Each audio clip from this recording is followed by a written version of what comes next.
Buenos días, buenas tardes, buenas noches.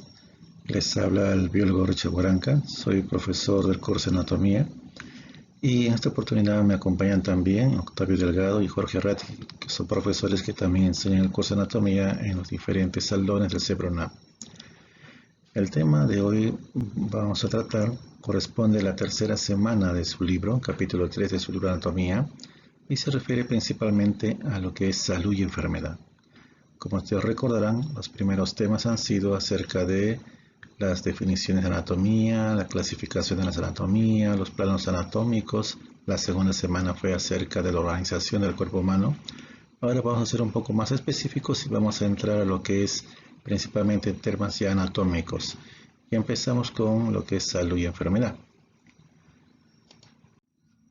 Para iniciar, vamos a empezar con lo que es salud.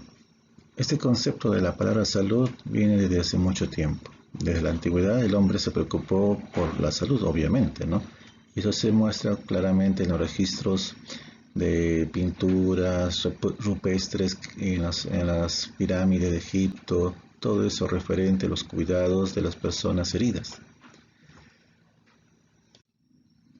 Desde el pasado el hombre primitivo obviamente siempre ha querido vincular su estado de salud, pero de una manera diferente, porque antes se pensaba que si una persona se enfermaba y moría era pues por un daño o por lo que los espíritus o agentes sobrenaturales estaban obrando sobre su cuerpo, ¿no? Obviamente en la actualidad sabemos que eso no es correcto, ¿no? Pero en ese tiempo pensaban que se morían porque simplemente había pues causa de espíritus o agentes sobrenaturales.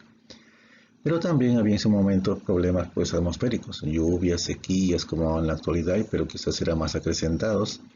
Y obviamente existía todavía la magia, hechicería, ¿no? Que eran las únicas formas de protegerse, ¿no? De todo lo que son mediante rituales y ceremonias. Pero ya cuando empezaron a avanzar los siglos, el hombre neolítico ya empezaba ya pues a tener sus cultivos y ya empezaba a ser sedentario, ya manejaba sus tierras. Entonces aparecieron otros factores que provocaban enfermedades, como son por ejemplo la densidad demográfica. Ya empezaban a haber más pobladores en una civilización y esto conllevaba pues que se podían contagiar fácilmente enfermedades. Obviamente que también había plagas, ¿no? que causaban enfermedades y las epidemias que se daban ahí. Habían supuestamente miles, millones de muertes. Y, y una parte religiosa entraba ahí, ¿no? Donde las enfermedades y epidemias se consideraban como un castigo divino o a las conductas reprochables que ellos podían tener o practicar. Más adelante ya cuando veamos un concepto más de la salud de un tipo ya occidental, recordemos Hipócrates, ¿no? El que cambia el concepto de lo que era lo mágico religioso acerca de las enfermedades y lo dio a un punto de vista científico. Hipócrates fue uno de los primeros a decir que una persona se enfermaba no porque había una brujería o un mandato divino o algo, simplemente era porque había algún factor que cocinaba esa enfermedad. Entonces, la salud dependía de la relación del individuo y el exterior y su medio social, y no de la ira de los dioses, como se pensaba ese tiempo. Entonces, ahí empezó lo que era el concepto científico acerca de la medicina. Posteriormente, Galeno, padre de la medicina también, consolida la práctica de la teoría hipocrática, ¿no? Que era relación paciente-médico, y también lo que hace es sintetizar el conocimiento de la anatomía y la semiología. En estos momentos también ya se ha practicado ya lo que es nacía la salud pública porque ya había población, ya había los acueductos donde se llenaban las excretas y todo eso. Sigamos. Y con la llegada del cristianismo aparece nuevamente la salud relacionada como un elemento de salvación espiritual, que hasta ahora en muchos lugares todavía se sigue pensando lo mismo. La enfermedad, el dolor y el sufrimiento son vehículos para obtener la salvación eterna. Era un pensamiento muy extraño, pero que hasta ahora muchos lugares todavía lo mantienen. Se prohíbe la investigación, por eso que esta etapa del oscuntarismo que ustedes lo van a aprender en sus cursos duró casi 12 siglos sin que la ciencia sobresaliera. Ya en el Renacimiento, en el siglo XVI al XVII, donde hubo una revolución económica y cultural e industrial, ya empezaba ya a sobresalir la parte científica. Ya dejó de lado el oscultarismo, los avances de la medicina, anatomía y fisiología ya empezaban a crecer bastante, ya se practicaba mucho la medicina científica. El desarrollo de las grandes ciudades empezaron a traer nuevas epidemias, nuevas enfermedades y obviamente los médicos en ese tiempo trataban de ver cómo curar esas enfermedades. Aparecen los hospitales, aparecen ya pues lugares donde los médicos pueden recoger o recibir pacientes y en esta época en la conquista de América trajeron nuevas enfermedades, principalmente sífilis fue llevado de aquí de América hacia Europa y los europeos trajeron la tuberculosis y la viruela hacia nosotros. Pero definiendo qué es la salud, hay muchos conceptos que usted lo puede encontrar en diferentes tipos de páginas web del internet, pero vamos a centrarnos en algunos básicos principalmente. La visión clásica de lo que es salud, diría, ¿no? Estar sanos es poder realizar nuestras actividades cotidianas, trabajo, sociedad y familia. O sea, si yo estoy sano, yo puedo hacer esas cosas. En el siglo XIX salió una definición que era simplemente decir, no, si estás bien de salud es porque no tienes enfermedad, o sea, hay una ausencia de enfermedad.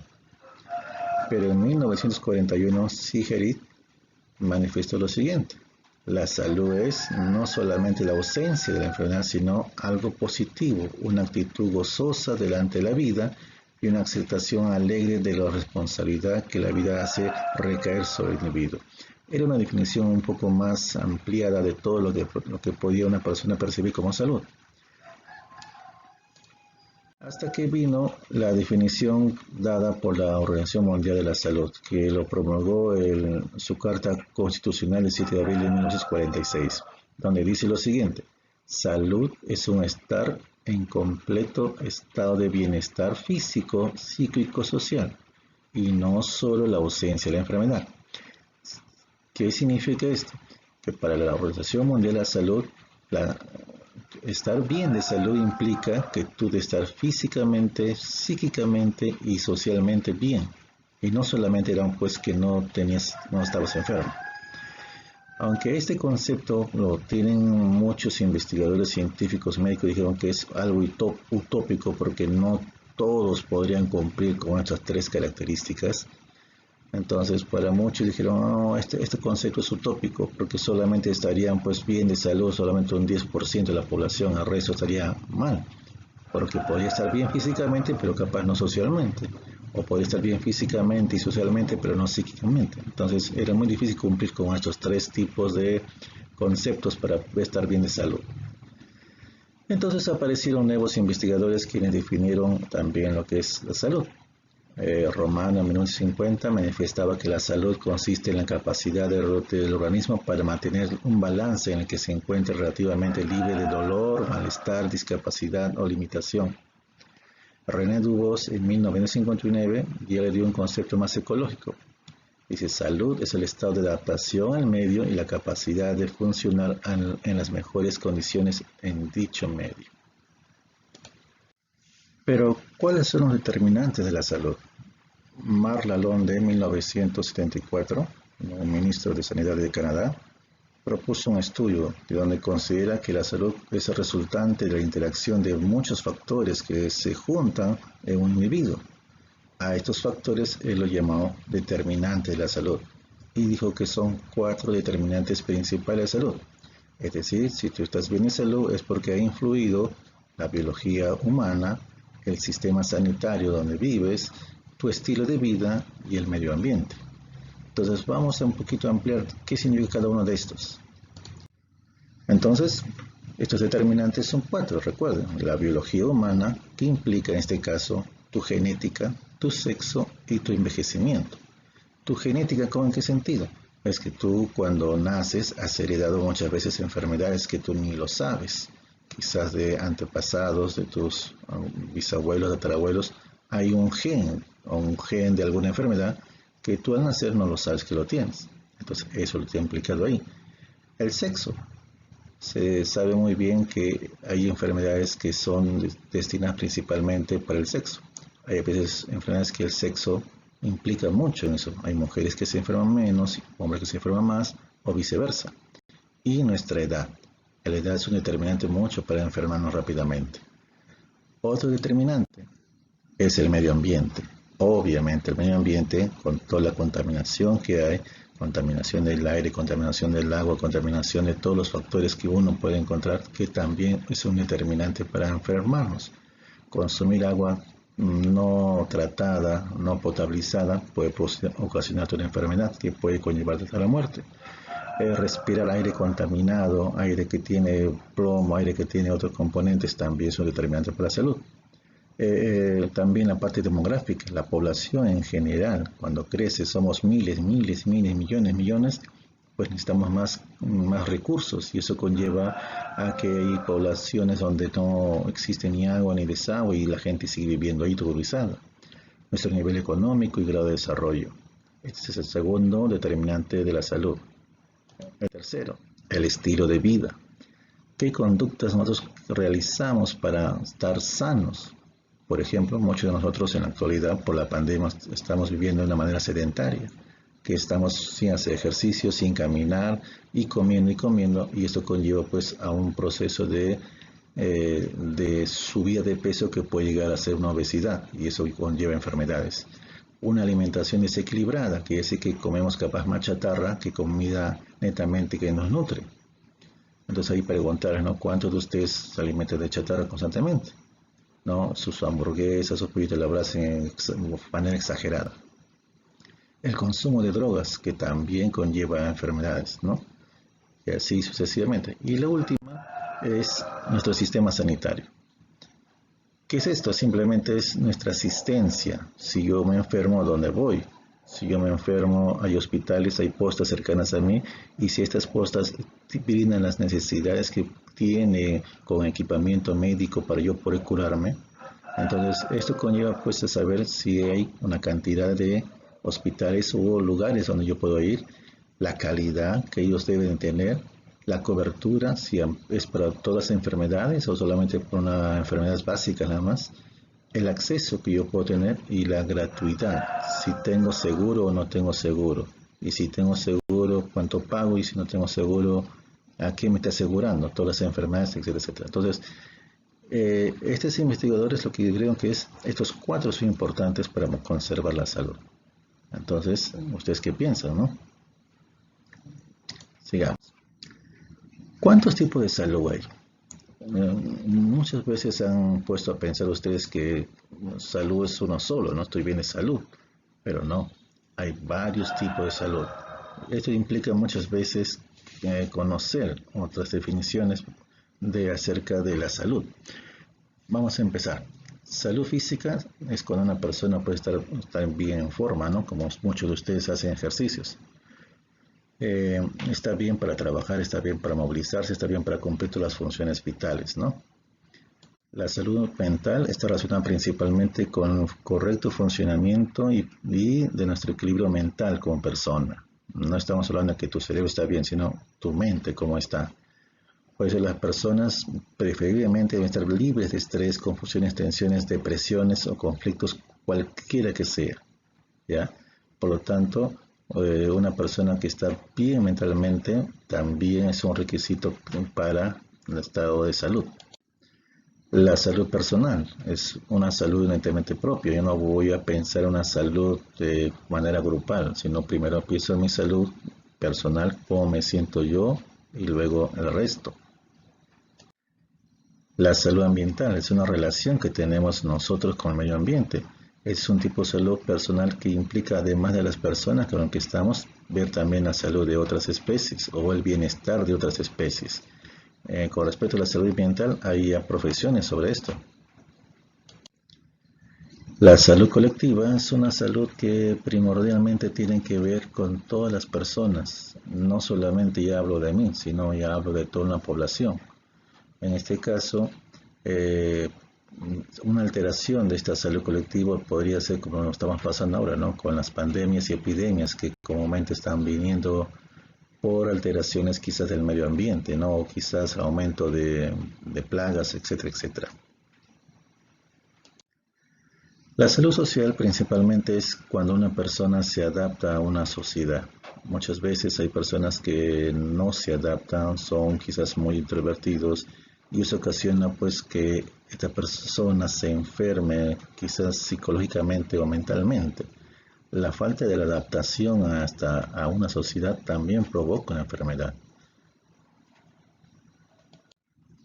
Salud pública. La salud pública nació hace mucho tiempo, pero con la condición de, mediante realizar campañas, proyecciones sociales hacia la comunidad, mediante la vacunación, mediante las charlas informativas, mediante algún tipo de campaña para poder ayudar a las personas a prevenir las enfermedades. Eso conlleva pues a que podamos apoyar a muchas personas, quizás cientos o miles de personas, sin necesidad que estas personas lleguen hacia el hospital. En la prevención está mejor que en la curación. Quiere decir que yo puedo prevenir con una charla de lavarse las manos a 1000 personas.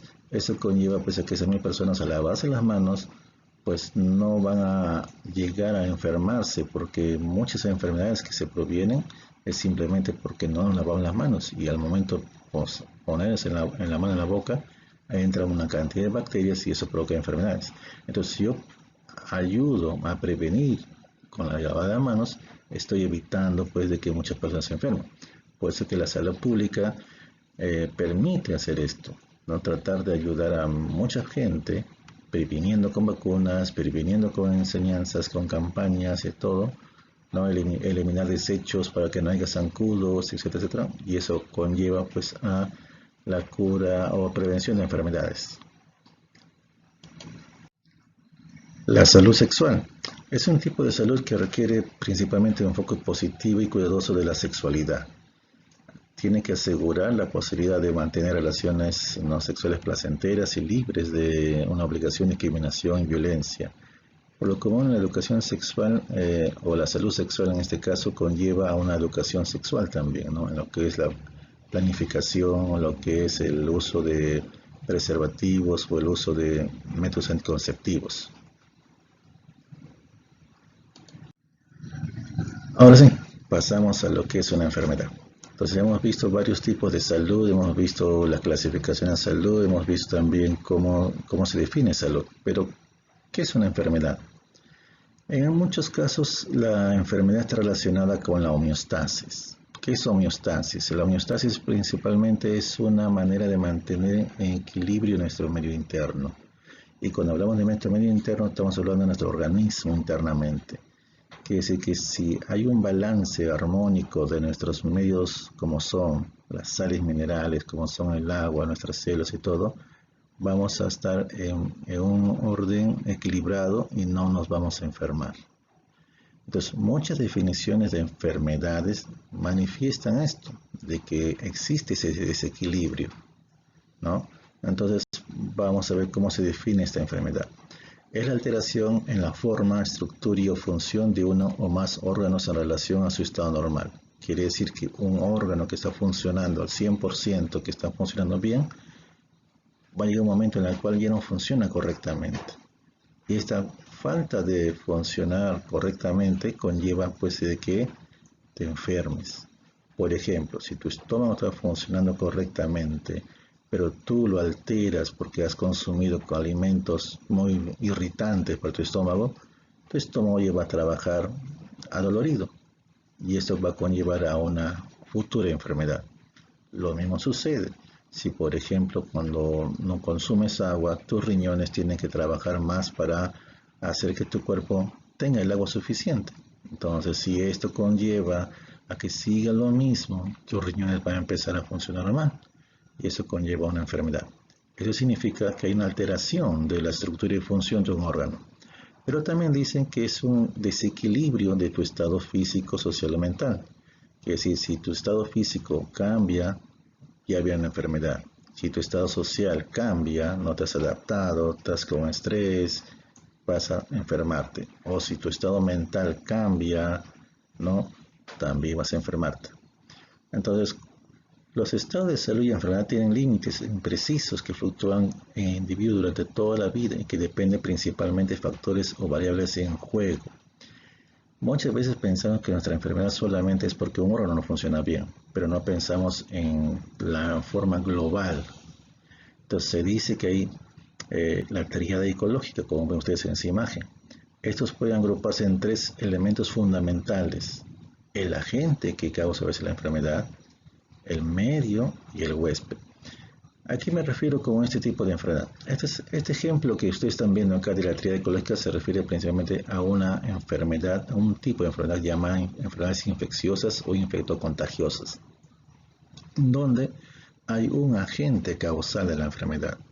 No son las otras enfermedades que vamos a ver también a continuación, pero que no necesariamente depende de un agente causal. Entonces, en la mayor parte de enfermedades donde un agente causal está presente, no es que solamente el agente causal va a ocasionar la enfermedad, sino que dependen de esta actividad ecológica, dependen del huésped que nos recibe a este agente y depende del medio. Las alteraciones de estos tres conllevan pues a que una persona puede enfermarse. ¿Cuáles son los periodos de una enfermedad infectocontagiosa? Se dice que es una enfermedad infectocontagiosa aquella enfermedad que hay un agente patógeno que no está causando y que esta enfermedad es contagiosa y se contagia de varias formas, como vamos a ver más adelante.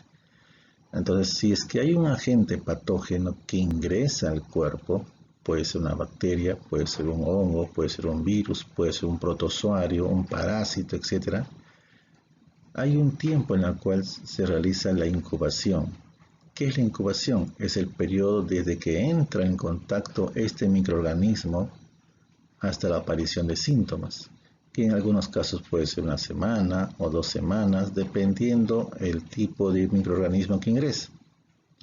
Entonces, una vez que te ingresa hoy, por ejemplo, entró un grupo de bacterias a tu cuerpo, y recién vas a sentir los síntomas quizás en una semana. Entonces mucha gente piensa que los síntomas que siente en ese instante porque recién está empezando la enfermedad. No, ha habido un proceso de incubación donde estos microorganismos quizás han aumentado en mayor cantidad de veces y están produciendo la enfermedad, los síntomas en este caso. Una vez que te has incubado, viene la segunda etapa, el segundo periodo, que son el desarrollo. Es el momento en el cual tú sientes todos los signos y síntomas de la enfermedad. ¿Ya?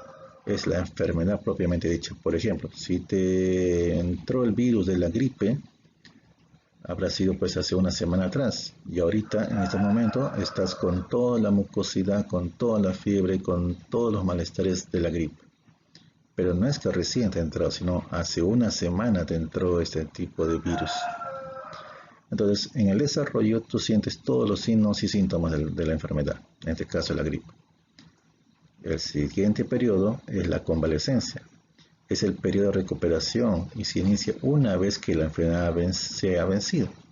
Es decir, si te entró la gripe hace una semana, se incubó, está en desarrollo y este virus no sobrepasa las 2 semanas en tu cuerpo. Entonces, una vez que este virus ya dejó de hacer todos sus signos y síntomas, tú ya estás en el proceso de convalescencia. Obviamente te has debilitado, obviamente has pasado por toda esa sintomatología fea y estás un poco débil. En este proceso de convalescencia puede ser que uno, te recuperes normalmente y olvides la enfermedad, o dos, puede ser que te haya una recaída. Esta recaída, que es el cuarto periodo, es principalmente cuando un paciente o una persona que se ve aquejado nuevamente por la enfermedad que estaba convaleciente. Quiere decir que si tú ya has pasado por este proceso gripal y no te has cuidado y otra vez viene, puedes recaerte con la misma enfermedad. Y si es que, por ejemplo, ya pasó el proceso de tu enfermedad, puede ser la recidiva como último periodo, pero esta recidiva no es constante, porque es la reaparición de una dolencia o síntomas que tuvo sentido después ya de un intervalo de tiempo. No es rápido, sino después de un intervalo de tiempo. Quiere decir que ya pasó 2 semanas, 3 semanas, un mes. No es como una recaída, que la recaída sí, estás convaleciente, te está terminando la enfermedad y otra vez te da la enfermedad. El recidivo es después de un tiempo prolongado, corto o prolongado. Correcto, sigamos.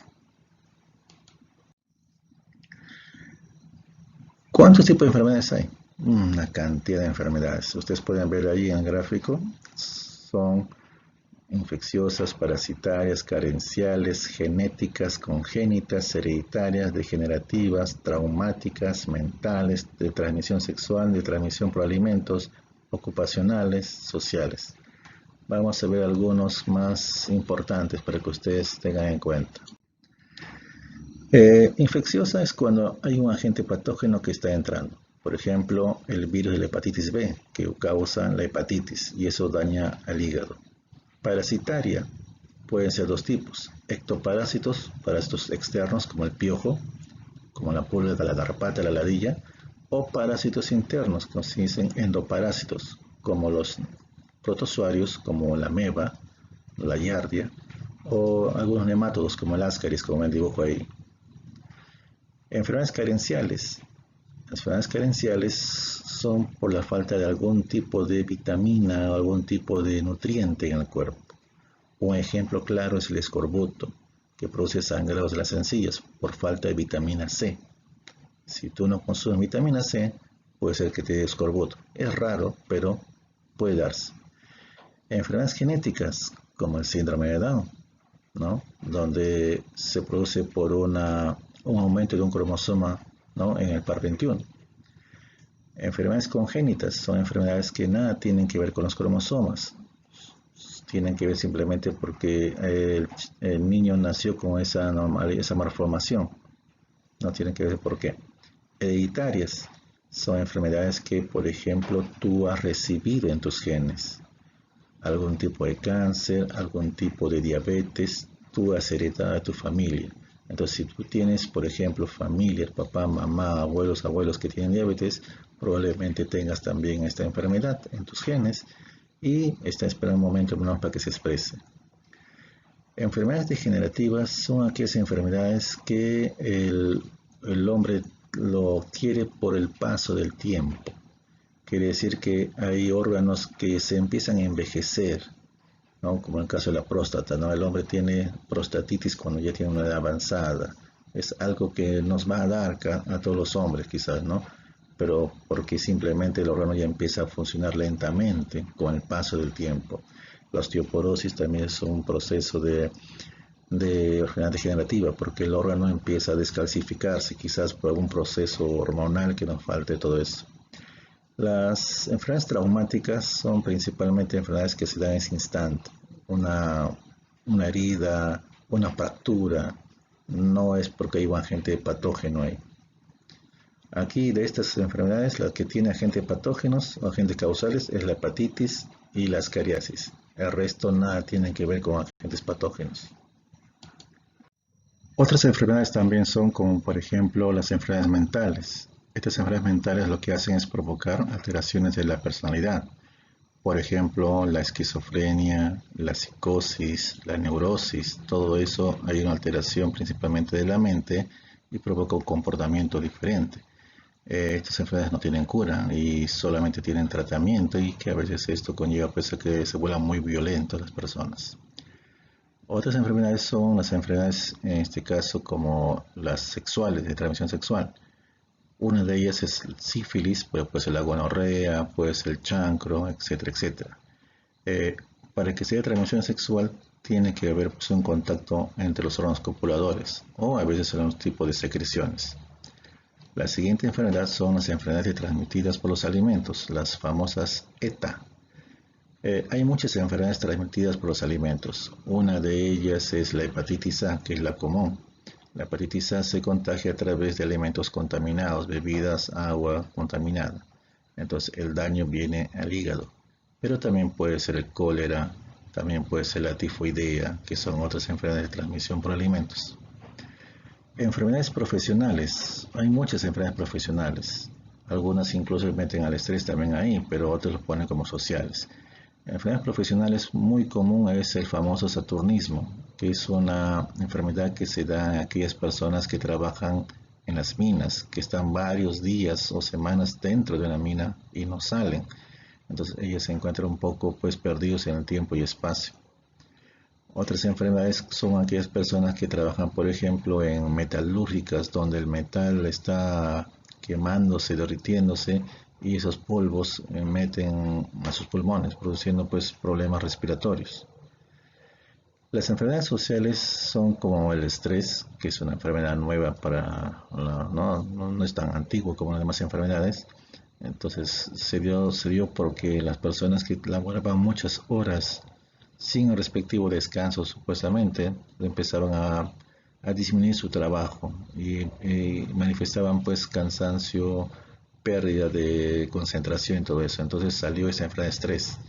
Y hay un tratamiento para eso, ¿no? Pues que en muchos lugares hay un espacio de tiempo, en muchos lugares de trabajo hay un espacio de tiempo de descansar 15 minutos cada cierto tiempo, ¿no? Para que no se estresen tampoco. Y las enfermedades infectocontagiosas son las enfermedades en la cual interviene un agente causal, pero que se transmite de manera fácil entre una persona a otra persona. Siempre recuerden que en este caso de esta enfermedad hay un agente causal. Entonces, ¿cómo se transmite? A través de la saliva, a través de la mucosidad, a través de heridas con el pus. Entonces, eso es fácilmente transmitir a una persona. Por eso es infectocontagiosa. Recuerden que de aquí los que comúnmente necesitan un agente causal son las enfermedades de transmisión sexual, las enfermedades de transmisión por alimentos y las enfermedades infectocontagiosas. Las enfermedades mentales o sociales o profesionales raramente necesitan un agente causal. Entonces nos vamos a enfocar un poquito en aquellas que son las enfermedades infectocontagiosas. Como les decía, aquí existe un agente que causa la enfermedad.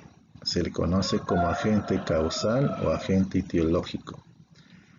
Por lo común, la forma de cómo uno adquiere esto puede ser de dos vías. Puede ser vía directa o puede ser vía indirecta. Por lo común, hay que saber qué enfermedades son las que se da en este caso, ¿no? En algunos casos hay un agente intermediario o transmisor, o también llamado vector, que transporta la enfermedad, no es directamente. Por ejemplo, en el caso de la malaria, si yo tengo malaria y quiero contagiar, por decir, a otra persona, yo no lo puedo hacer de manera directa. Tiene que haber un zancudo, que es el vector o transmisor, que me pique a mí, obtenga mi sangre y le pique a la persona sana. Ahí ya le lleva la enfermedad. Entonces, ¿cómo se transmite una enfermedad infecciosa o infectocontagiosa? Hay dos maneras de hacerlo: vía transmisión directa y vía transmisión indirecta. Pero en este caso vamos a ver la vía transmisión directa. Como ustedes pueden ver en el grafiquito, es una transmisión de manera en la cual el agente se pone en contacto con el huésped directamente, no hay ningún intermediario. El agente causal se pone en contacto con el huésped, es decir, nosotros nos ponemos en contacto con la bacteria, con el hongo o con el virus. Esto lo puede ser por vía sexual, vía transplacentaria, por heridas abiertas en la cual una bacteria y un hongo o un virus puede entrar, o a través del aire. Cuando tú estornudas, escupes saliva por las gotitas de flush y esto puede llegar pues a contagiar a muchas personas. Y la vía de transmisión indirecta es cuando entre la agente y el huésped hay un medio intermediario. En este caso, este intermediario puede ser un vehículo, en este caso puede ser el agua, puede ser un alimento, puede ser el aire también, puede ser un vector también, ¿no? Por ejemplo, en el caso del zancudo es un vector, transporta la enfermedad de un huésped a otro huésped. Pero también lo puede ser la pulga, la garrapata, las ladillas, pueden transmitir enfermedades y son intermediarios. A través también de la transfusión sanguínea, ¿no? a través también de los alimentos y el agua. Entonces, por lo común, estas dos enfermedades, estas dos formas de transmisión, perdón, se dan casi la mayor parte de enfermedades. Ustedes tienen que saber más o menos cómo contagiarse. Por ejemplo, muchos dicen, no quiero tomar aguajina en donde está la señora porque tiene muchas bacterias. Es una forma de transmisión indirecta, el alimento está contaminado. O por ejemplo, no quiero agarrar el peine de mi amigo porque mi amigo tiene piojos, ¿no? Es una manera directa, ¿no? O no puedo usar la ropa de otras personas porque me puedo contagiar, y eso es correcto. Entonces hay cosas personales que uno no debe compartir, las toallas, los peines, los cepillos, ¿no? Porque el contagio puede ser directo. Entonces, ¿cómo uno puede contagiar de una persona a otra persona? Por dos parámetros, voy a recalcar, de manera directa y de manera indirecta. Bueno chicos, esto fue toda la explicación. Espero sus preguntas que le hagan al profesor del curso. Cualquier duda que tengan, ustedes lo pueden hacer a su profesor. Muchas gracias.